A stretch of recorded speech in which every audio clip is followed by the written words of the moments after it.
अल्हम्दुलिल्लाहि रब्बिल आलमीन वस्सलातु अला रसूलिहिल करीम रब्बि इश्रह ली सदरी व यस्सिर ली अमरी वहलुल उक़दतम मिन लिसानी यफ़क़हू क़ौली या अल्लाहु या रहमान या रहीम। मुअज़्ज़ज़ सामीन व नाज़रीन, अल्लाह जल्ल शानुहु से उम्मीद करता हूँ कि आप लोग खैर व आफ़ियत के साथ होंगे। इदारा अलविया रूहानी सेंटर की जानिब से आपका खादिम अब्दुल सुबहान नक्शबंदी हाज़िर खिदमत है। आज इंशाअल्लाह तबारक व तआला आपको मैं नक्श सैफ़ी के बारे में बताऊंगा, उसको बनाने का तरीका और उसके फ़वाइद अर्ज़ करूंगा। फ़वाइद आप समात फरमा लीजिए। ये नक्श हज़रत अली रज़ी अल्लाह तआला अन्हु से मनक़ूल है। इसके बहुत सारे फ़वाइद हैं। चंद फ़वाइद आपको अर्ज़ करता हूँ। सबसे पहले सबसे बड़ा फ़ायदा ये है कि किसी को जादू हो और बहुत सख्त जादू हो तो उसको चाहिए कि ये नक्श अपने पास रखे, तो इंशाअल्लाह तबारक व तआला जादू ज़ाइल हो जाएगा, ख़त्म हो जाएगा। अगरचे जादू की वजह से उसे फिट्स यानी दौरे भी पड़ते हों, तो अगर ये नक्श पास होगा तो इंशाअल्लाह तबारक व तआला जादू असर नहीं करेगा। उसके बाद फ़ायदा ये है कि अगर दुश्मन के शर से आप डर रहे हैं, शरीर दुश्मन हो और उससे आप खौफ ज़दा हो रहे हैं उसके शर से, तो आप हिफाजत के लिए इस नक्श को अगर आप अपने बाजू पर बांध लेंगे, सीधे बाजू पर, तो इंशाअल्लाह तबारक व तआला दुश्मन कोई नुकसान ना पहुँचा सकेगा। और खैर व बरकत के लिए आप अपने पास रख सकते हैं। इंशाअल्लाह तबारक व तआला रोज़गार में खैर व बरकत होगी। और घर में अगर जिन्नात का साया हो, आपको ये हो कि घर में जिन्नात हैं, तो ये नक्श आप जो है बनाकर इस नक्श की कोटिंग कराकर आप दीवार पर लगा सकते हैं।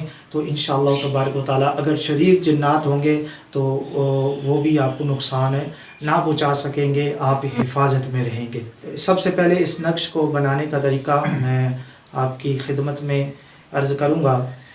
ये समझ लीजिए, मुरब्बा का नक्श है, चाल का 786 नहीं लिख रहा, गर्ज ये है कि आपको चाल समझाइए। पहला खाना,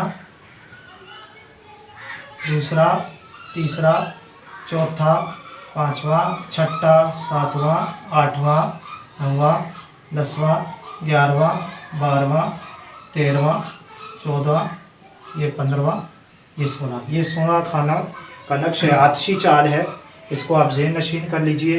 इसी तर्ज पर आतिशी चाल पर हम इंशाअल्लाह तबारक व तआला नक्श सैफ़ी तहरीर करेंगे।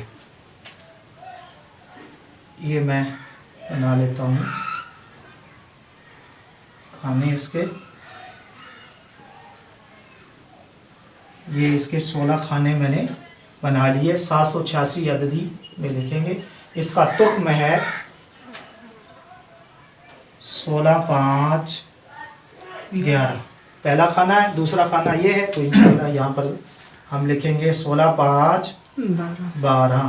तीसरा खाना ये 16, 5, 13, 16, 5, 14, 16, 5, 15, 16, 5, 16, 16, 5, 17, 16, 5, 18। सही है। अब ये तो नवा खाना, ये 8वां खाना था, ये नवा खाना 16, 5, 19, 16, 5, 20।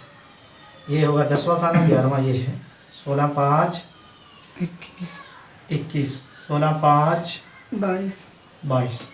अभी 13वें खाने में इसकी कसर है। जहाँ पर हमने 16 पर 23 लिखना था, कसर का कायदा चूँकि आपको मैं बता चुका हूँ पिछली वीडियोज़ में, तो यहाँ एक और बढ़ा देंगे। 16, 5,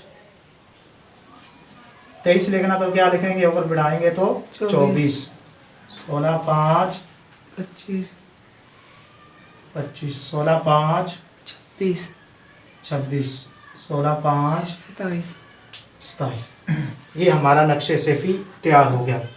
मगर एक बात को जानना बेहद ज़रूरी है, इसकी इजाज़त लेना बेहद ज़रूरी है। बग़ैर इजाज़त के इस नक्श को बिल्कुल तहरीर ना करें, वरना नुकसान उठाना पड़ेगा। और इजाज़त के बाद इसकी ज़कात देना भी ज़रूरी है। आप अगर इजाज़त लेना चाहते हैं तो ये मेरा नंबर मेंशन हो रहा है, आप मुझे कॉल करें या व्हाट्सअप करें। अगर वाकई आप इजाज़त के काबिल हुए तो इंशाअल्लाह तबारक व तआला मैं आपको इजाज़त दे दूँगा। اگر میری ویڈیو پسند آئی ہو تو اگر آپ نے میرا چینل سبسکرائب نہیں کیا تو سبسکرائب کر لیجئے، لائک کریے، کمنٹ کریے، شیئر کریے۔ الاسلام زندہ باد۔ السلام علیکم ورحمۃ اللہ وبرکاتہ۔